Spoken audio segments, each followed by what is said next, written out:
సందీప్ గారు. గత ప్రభుత్వ హయాంలో దాదాపు 55 రోజుల సమ్మె జరిగింది. ఈ ప్రభుత్వ హయాంలో 3 రోజుల సమ్మె జరిగింది. సో మీరు ఎట్లా చూస్తారు? గత ప్రభుత్వంలో జరిగిన సమ్మెని, ఇప్పుడు జరిగిన సమ్మెని, ఇప్పుడు రేవంత్ రెడ్డి స్పందించిన తీరుని ఎట్లా చూస్తారు? అందరికీ నమస్కారం. ఇప్పుడు ఆర్టీసీ ఉద్యోగుల పాత్ర ఈ తెలంగాణ రాష్ట్రంలో గణనీయమైంది. మనందరికీ తెలుసు, తెలంగాణ రాష్ట్రం సాధించడానికి వారి మద్దతు, వాళ్ళ వంట వార్పులు కానీ లేకపోతే రకరకాల ప్రయత్నాలు ఏవైతే చేశామో అవన్నీ కూడా ఫలించాయి చెప్పాలి. వాళ్ళు దగ్గర మరి ఉద్యోగ సమయంలో ప్రతిదీ మనకు కావాలి అంటే నీళ్లు, నిధులు, ఉద్యోగాలు అంటే ఉద్యోగాలతో పాటుగా మేము కూడా పాత్ర ప్రభుత్వంలో భాగస్వామ్యం కావాలి, భాగం కావాలనే ఆలోచన ఎప్పటి నుంచో ఉంది. అంటే తెలంగాణ రాష్ట్రం రాకముందు నుంచి ఎప్పటి నుంచో పెండింగ్ లో ఉంది.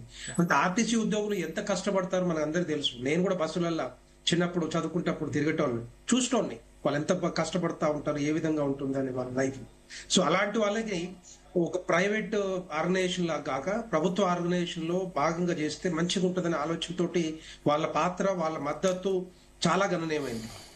ఆ విధంగా తెలంగాణ రాష్ట్రం వచ్చిన తర్వాత కూడా పాపం అంటే ఆ డిమాండ్స్ ఏవైతే ఉన్నాయో అవి సాధించలేక, అవి ఇవ్వలేక కేసీఆర్ గారు తలమునకలైపోయారు. అంటే ఆ టైంలో 55 రోజులుగా సమ్మె చేసినా కూడా పట్టించుకోలేదంటే మరి వాళ్ళని ఉపయోగించుకొని వాడుకొని మద్దతుగా లేకపోతే తెలంగాణ సాధించడానికి ఏదైతే వాళ్ళ మద్దతు తీసుకున్నారో కానీ అది కనిపించలేదు. తెలంగాణ రాష్ట్రం వచ్చిన తర్వాత కేసీఆర్ ముఖ్యమంత్రిగా అయిపోయిన తర్వాత ఆ టైంలో దగ్గర 38 మంది చనిపోయారంటే చాలా బాధ. ఎందుకంటే వాళ్ళందరూ కూడా ఇప్పుడు ఉండాల్సిన అవసరం ఉండే. సో ఆ విధంగా దాన్ని పట్టించుకోవాలి ఆ టైంలో. సరే, తర్వాత రకరకాల ప్రయత్నాలు చేసారు, ఫిట్మెంట్స్ కానీ మిగతా ఇచ్చిన తర్వాత ఏ లాభం? 28 మంది చనిపోయిన తర్వాత, అంతమంది చనిపోయింది తెలంగాణ రాష్ట్రం సాధించుకొని చనిపోవడానికి కాదు కదా, చనిపోవడానికి కాదు, కానీ అలాంటి దుర్ఘటనలు మాత్రం జరిగాయి. సో తర్వాత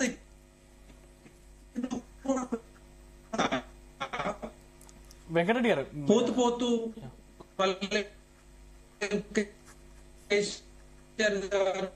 వెంకటరెడ్డి గారు మీకు సిగ్నల్ రావట్లేదు. వెంకటరెడ్డి గారు మీ వాయిస్ ఇష్యూ ఉంది కొంచెం. వెంకటరెడ్డి గారు మీ వాయిస్ కట్ అవుతుంది, సిగ్నల్ ఇష్యూ ఉంది కొంచెం. ఇప్పుడు వస్తుందా?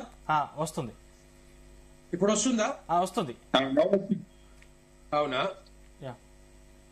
ఇప్పుడు వస్తుంది, మాట్లాడండి.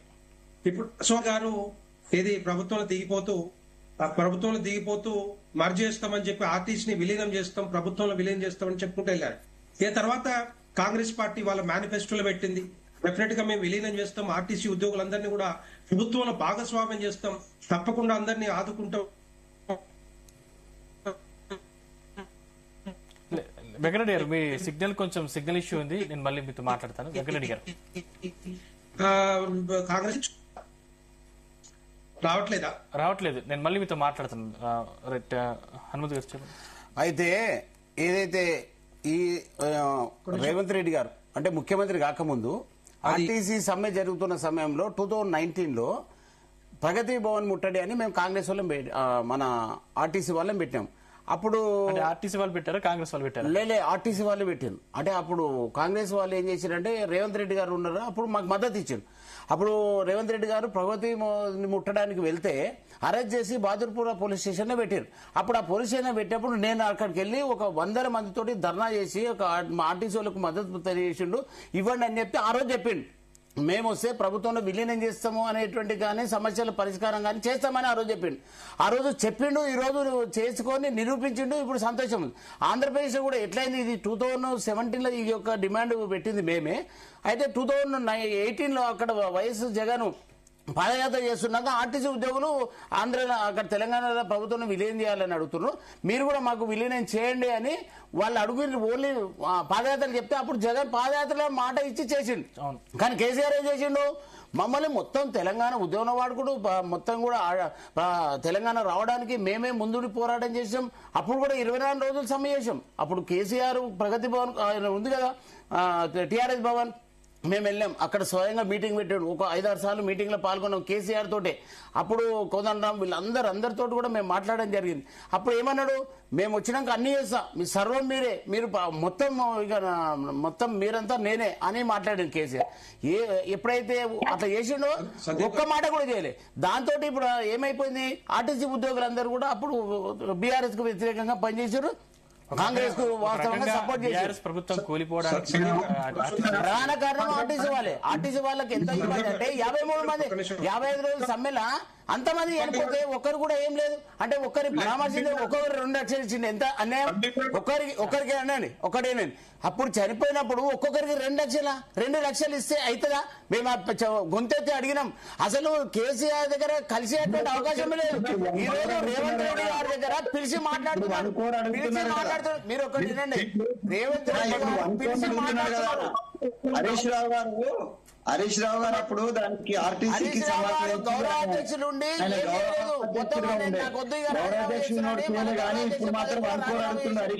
హరీష్ రావు గారు కూడా అప్పుడు ఏం చేయలేదన్న. ఎందుకంటే మేము ఉన్నాం, మేము అక్కడ మొత్తం కూడా ఉన్నాం కదా ప్రత్యక్షంగా. అయితే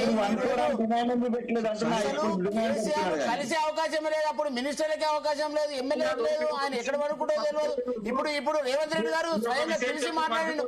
ఇప్పుడు మేము రాష్ట్ర వ్యాప్తంగా నిన్న ముఖ్యమంత్రి గారి ఇంటికి పోతే ఈ 77 మంది కాకుండా కార్మికుల యొక్క ప్రధాన సమస్యలు ఏంటి? ఉద్యోగస్తులను ప్రభుత్వ ఉద్యోగులుగా గుర్తించాలి, అదే విధంగా సంస్థను విలీనం చేయాలనేది ప్రధానమైనటువంటి డిమాండ్లు. ఇప్పుడు ఈ ప్రభుత్వము వాళ్ళ మేనిఫెస్టోలో పెట్టింది. ఎప్పుడు 29 నెలల కింద మేనిఫెస్టోలో పెట్టింది. 10 లేకుండా ఇప్పుడు 29 నెలల గురించి మాట్లాడతా నరసింహారెడ్డి. ఇప్పుడు మీరు మేనిఫెస్టోలో ఇప్పుడు 2023లో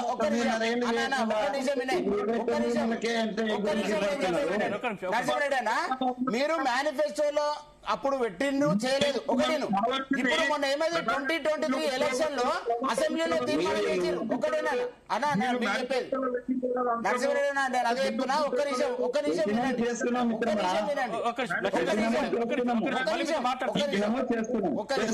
ఇప్పుడు ఒక్క నిమిషం సమ్మె చేసినాక కూడా వీళ్ళకి సమ్మె చేసేంత వరకు కూడా సోయలేదా? 55 రోజులు జరిగిందా?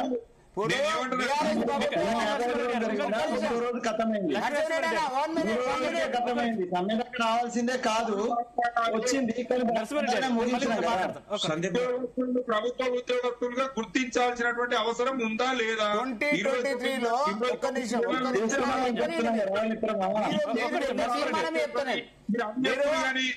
కాంగ్రెస్ నాయకులుగా మాట్లాడితే నరసింహారెడ్డి వినయ్ మీరు చెప్పిందే నేను చెప్తున్నా, మీరు చెప్పేదే నేను చెప్తున్నా, మీరు చెప్పేదే నేను చెప్తా. అదే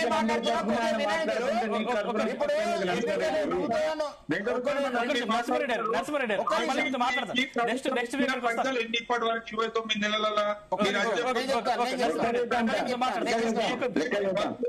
టికెట్ ఇచ్చిన మహాలక్ష్మి కింద ఇవ్వాల్సిన డ్యూస్ అన్ని దశల వారిగా ఇస్తున్నాము. 6,000 కోట్ల అయింది కదా. 10,000 కోట్లు ఉంటే ఉండొచ్చు, 6,000 కోట్లు అయితే అయింది కదా. ఒక్క నిమిషం అన్న, మీకు ఒక వీడియో చూపిస్తానా? మీకు ఒక వీడియో ముఖ్యమంత్రి గారు 2019కి ముందు ఏం మాట్లాడేదో ఒక వీడియో చూపిస్తా, దానికి సమాధానం చెప్పు. మీరు చెప్పు ఏమైందో చెప్పండి, నేను చెప్తా. ప్రయాణ సౌకర్యమైన పేదల వాహనమైన ఎర్ర బస్సుకు వ్యాట్ 27% నుంచి 1% డీజిల్ మీద తగ్గిస్తే 700 కోట్ల రూపాయలు ప్రతి సంవత్సరం ఆర్టీసీకి అదనంగా నిధులు మిగులుతాయి. ఈ 700 కోట్ల రూపాయలు ఇందులో మిగులితే ఎన్ని వందల బస్సులను వాళ్ళు ప్రతి సంవత్సరం కొత్తవి కొనుక్కోవచ్చు, నష్టపోకుండా చూడొచ్చు. ఇంతే కాదు, ఈ ఆర్టీసీలో బస్సుల రిపేర్ల కోసం కొనుగోలు చేస్తున్న ఏవైతే స్పేర్ పార్ట్స్ ఉన్నాయో వాటి మీద కూడా రాష్ట్ర ప్రభుత్వం 100 నుంచి 150 కోట్ల రూపాయలు పన్ను ముప్పు నుంచి వసూలు చేస్తుంది. అదొక 150 కోట్లు, ఇదొక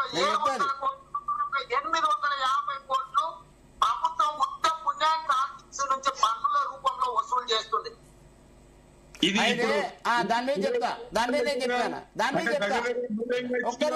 ఒక్క నిమిషం విను, నేను వినాను. ఒక్క నిమిషం నరసింహారెడ్డి నరసింహారెడ్డి అన్న విను. ఒక్క నిమిషం. ఇప్పుడు డీజిల్ పైన ట్యాక్సీ లేదు అన్న, వినలే నరసింహారెడ్డి గారు ఒక్క నిమిషం. అయితే ఇప్పుడు ఏదైతే మీరు చెప్పిన వీడియో ఏదైతుందో, ఇప్పుడు చెప్పిన వీడియో మీద మాట్లాడతా. ఇప్పుడు మునిగిపోయేటువంటి పడవ అనేది సృష్టించారు. మీరు చెప్పిన వీడియో మీద నేను ఒక్క నిమిషం మాట్లాడితే వినండి. ఇప్పుడు జిఎస్టీ అనేది డీజిల్ పైన లేదు. జిఎస్టీ లేనందువల్ల మాకు ఇప్పుడు ఏదైతే ట్యాక్సీ కట్టేదో మిగులుతా ఉంది.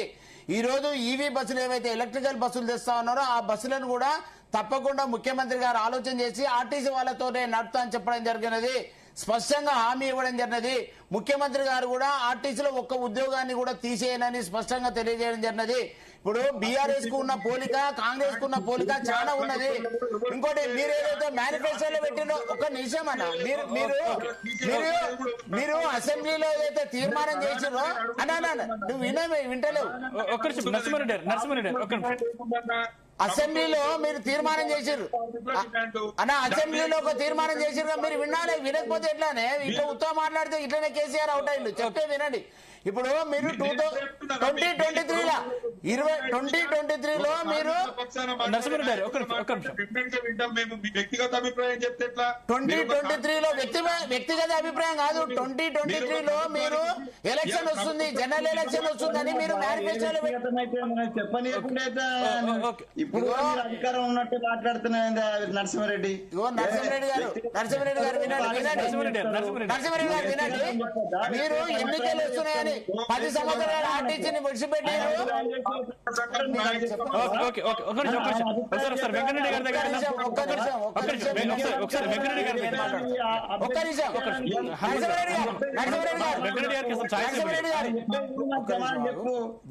దగ్గర కార్మికుని, ఆయన కార్మికుడు, ఆర్టీసీ ఎన్నికలు వస్తున్నాయని చెప్పేసి ఆ రోజు అసెంబ్లీలో తీర్మానం పెట్టి మీరు బిల్లు పాస్ చేయించారు వాస్తవము. కానీ నరసింహారెడ్డి ఒక్క నిమిషం రాగండి. వెంకటరెడ్డి గారు మీరు మాట్లాడండి. వెంకటరెడ్డి గారు, సందీప్ గారు ఇప్పుడు వస్తుందా క్లారిటీ చూడండి ఒకసారి. నరసింహారెడ్డి గారు ప్లీజ్ ఒక నిమిషం ఆగండి, నేను మళ్ళీ మీతో మాట్లాడండి. మీరే మాట్లాడితే ఎట్లా నాకు అర్థం కాదు. కొద్దిగా ప్రతిపక్షాలు కూడా తీసుకోవాలి కదా కొద్దిగా. ఒకటి, ఇప్పుడు క్లారిటీ ఉందా? క్లారిటీ ఉందా? ఓకే. ఇప్పుడు నేను ఏమంటున్నంటే ఫైనల్ గా తెలంగాణ రాష్ట్రం వచ్చిన తర్వాత కూడా ఆర్టీసీ కార్మికులు కానీ, లేకపోతే మిగతా ఉద్యోగులు కానీ, పెన్షనర్స్ కానీ ఈ విధంగా బాధపడతా ఉంటే ఇప్పుడు కూడా మనం ఏం చేయలేకపోతాం. ప్రభుత్వాలు మారినా, పార్టీలు మారినా, రకరకాల తెలంగాణ రాష్ట్రం వచ్చిన తర్వాత కూడా చాలా వరకు పెండింగ్ లో ఉంటా ఉన్నాయి. ఇప్పుడు ఈ ఉద్యోగులకు ఇవ్వాల్సిన పిఏలు కానీ, లేక పిఆర్సీలు కానీ, డిఏలు కానీ రకరకాలుగా ఏవైతే పెండింగ్ లో ఉన్నాయో అవన్నీ కూడా ఎందుకు ఇవ్వలేకపోతా ఉన్నారో అర్థం కావట్లేదు. ఇప్పుడు కూడా పోయినసారి నిజంగానే 9 సంవత్సరాలుగా దాన్ని అక్కడ కూడా పట్టించుకోలేదు. తర్వాత ఇప్పుడు వచ్చిన తర్వాత ఇప్పుడు పట్టించుకోవట్లేదు. అంటే కార్మికులు సమ్మె చేసేంత వరకు కూడా ప్రభుత్వాలు పట్టించుకోకపోతే రేపొద్దున తెలంగాణ రాష్ట్రం వచ్చినా కూడా లాభమే ఉంది, తెచ్చుకున్నాక లాభమే ఉంది. సమ్మె చేసుకుంటూ చనిపోతా ఉన్నారు. పాపం శంకర్ గౌడ్ గారు 1 డేలో ఎమోషన్ అయిపోయి మరి ఆయన చనిపోవడం అనేది చాలా బాధాకరం. ఇలాంటివి జరగవద్దు. ఎమోషనల్ గా ఇలా చనిపోయి సాధించేది ఏముండదు. సాధించాలి, ఎంతసేపు కొట్లాడి సాధించాలి. మన తెలంగాణ మన రాష్ట్రం కాబట్టి మనకి మన నిధులు ఉంటాయి, అన్ని రకాల ఏదైతే ఫెసిలిటీస్ ఉన్నాయో అవన్నీ సాధించేదాకా నిద్రపోవద్దు. ఆ విధంగా మనం పోరాటం చేయాలి, కానీ ఆ విధంగా చేయొద్దని భారతీయ జనతా పార్టీ ఆలోచన, నా ఆలోచన. అదే విధంగా ఏవైతే పెండింగ్ లో ఉన్నాయో దగ్గర ఇప్పుడు కూడా ఫస్ట్ ఇంపార్టెంట్ హైయెస్ట్ ప్రయారిటీ ఏంటంటే విలీనం ఎంత తొందరగా చేస్తే అంత మంచిది ఆర్టీసీ ఉద్యోగుల్ని. మళ్ళీ దీన్ని తీసుకుపోయి ఇంకో 2.5 సంవత్సరాలు మేము ఇదే విధంగా చేస్తామంటే మళ్ళీ అదే పరిస్థితి వస్తుంది, ఇంకో గవర్నమెంట్ వస్తుంది, ప్రభుత్వాలు మారుతుంటాయి తప్పితే విలీనం చర్యలు మాత్రం ఉండవు.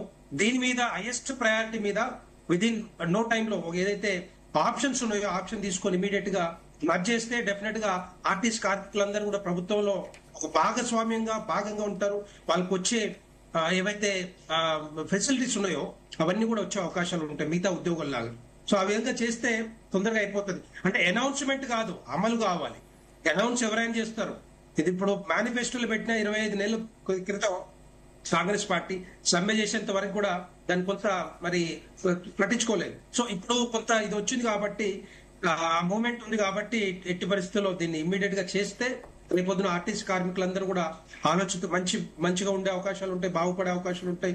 వాళ్ళు కూడా తెలంగాణ సాధించుకున్నాం, మనం కూడా ఆర్టీసీ ప్రభుత్వంలో మేము భాగస్వామి అవుతున్నాం చెప్పి ఆలోచన ఉంటుంది. మిగతా దీంతో పాటుగా చాలా వరకు ఇప్పుడు 1000 కోట్ల రూపాయలు పెండింగ్ బిల్స్ ఉన్నాయి. 6,200 కోట్ల దగ్గర 8,000 కోట్ల రూపాయలు పెన్షనర్స్ కి ఇవ్వాలి. పెన్షనర్స్ కూడా బాధపడతా ఉన్నారు ఇప్పటికి కూడా. ఓపీఎస్ ఇంకోట దాన్ని కూడా అమలు చేయలేకపోతా ఉన్నారు. ఎందుకు చేయలేకపోతున్నారు దాన్ని కూడా అప్లై చేయాల్సిన అవసరం ప్రభుత్వానికి ఉంది, కాంగ్రెస్ ప్రభుత్వానికి. సో ముఖ్యమంత్రి గారికి అప్లై చేయాల్సిన అవసరం ఉంది. ఎవరైనా కూడా ఒకటి గుర్తుపెట్టుకోవాలి, ప్రభుత్వ ఉద్యోగులు కానీ పెన్షనర్స్ కానీ లేకపోతే కార్మికులతో పెట్టుకుంటే ప్రభుత్వాలు పోతాయి, పార్టీలు కూడా ప్రభుత్వం నుంచి దిగిపోవాల్సిందే. కేసీఆర్ గారు అదే విధంగా చేశారు. నేనే గొప్ప ఒక నియంతలాగా పాలన చేస్తామంటే ఎక్కడ కూడా ఎవరు కూడా ఒప్పుకోలేదు. అందుకనే ప్రతి ఇంట్లో ఎవరో ఒకరు ఉద్యోగస్తులు ఉంటారు కాబట్టి ఆ ఇంపాక్ట్ అదంతా కూడా డెఫినెట్ గా ప్రభుత్వాలు దిగిపోవడానికి కారణమవుతాయి. ఇవన్నీ కూడా కొంచెం సీరియస్ గా తీసుకొని ముందుకెళ్తే ప్రభుత్వ ఉద్యోగులు కానీ ఆర్టీసీ కార్మికులు కానీ మిగతా వాళ్ళందరూ కూడా రేపొద్దున మంచిగా అంటే మనకి ఫండ్స్ ఉన్నాయి, ఏ విధంగా జనరేట్ చేయాలనేది ఆలోచన. రకరకాల సోర్సెస్ ఉన్నాయి, వాటిని తీసుకొని హైయెస్ట్ ప్రయారిటీ ఏది, ఎందుకు. ఇప్పుడు చూడండి, ఫీ రీఎంబర్స్మెంట్ మీద కూడా చాలా మంది మరి స్టూడెంట్స్ సర్టిఫికెట్లు తీసుకోలేని పరిస్థితి కనబడతా ఉంది. కాలేజీల నుంచి ఫీజు కడితేనే కాలేజీలో సర్టిఫికెట్ ఇస్తా ఉంటా ఉన్నారు. ఐఐటి కానీ పీజీ కానీ వెళ్ళాలంటే పోస్ట్ గ్రాడ్యుయేషన్ ఇప్పుడు హైకోర్టు చెప్పినా కూడా, లేకపోతే మరి రాష్ట్ర ప్రభుత్వం ఏం తీసుకోవాలనుకుంటుంది, ఏ విధంగా స్టూడెంట్స్ ఖాతాలో వేయాలనుకుంటుంది, అది క్లారిటీ లేదు ఇప్పుడు దాకా. చెప్పాల్సిన అవసరం, ఎందుకంటే విద్య గాని వైద్యం గాని ఆర్టీసీ గాని మిగతా ఉద్యోగులు గాని దాని మీద హైయెస్ట్ ప్రయారిటీ మీద పోతే డెఫినెట్ గా కొంత లేకపోతే రేపొద్దున విద్యుత్ ఉద్యోగులు ఉన్నారు, దగ్గర 80 నుంచి 90,000 కోట్ల రూపాయలు బకాయిలు ఉన్నాయి. వాళ్ళు కూడా రేపొద్దున వచ్చే అవకాశాలు ఉంటాయి. మననే ఆర్టిజన్స్ సమ్మె జరిగింది, ఆర్టిజన్స్. సో అలాంటి సమ్మెలు జరగకుండా తెలంగాణ రాష్ట్రం తెచ్చుకున్న తర్వాత ఇలాంటి జరగకుండా తీసుకోవాల్సిన బాధ్యత, చర్యలు ప్రభుత్వాన్ని మీద ఉంటాయి. అయితే ఈ రోజు కాంగ్రెస్ ప్రభుత్వం శంకర్ గౌడ్ ఎవరైతే చనిపోయారో ఒక 10 లక్షలు ఇమీడియట్లీ ప్రకటించడం జరిగింది. ఆ ఉద్యోగం కూడా ఇవ్వడం జరుగుతూ ఉన్నది. అదేవిధంగా గతంలో 2019 లో సమ్మె జరిగినప్పుడు 38 మంది చనిపోతే ఒక్కొక్కరికి 2 లక్షలు మాత్రమే ఇచ్చారు, ఉద్యోగం ఇచ్చారు. అంతేగాని ఆ రోజు ప్రభుత్వం ఏ కోశాన కూడా ఆదుకోలేదు. అదొకటి. అయితే 2023 ఎన్నికలు జనరల్ ఎలక్షన్ వస్తున్నాయని చెప్పేసి ముఖ్యమంత్రి కేసీఆర్ 10 ఏళ్లలో ఆ యొక్క డిమాండ్ పెట్టలేదు. కానీ అసెంబ్లీలో తీర్మానం చేసి రెజల్యూషన్ పాస్ చేశారు. చాలా సంతోషం. గెజెట్ కూడా వచ్చింది.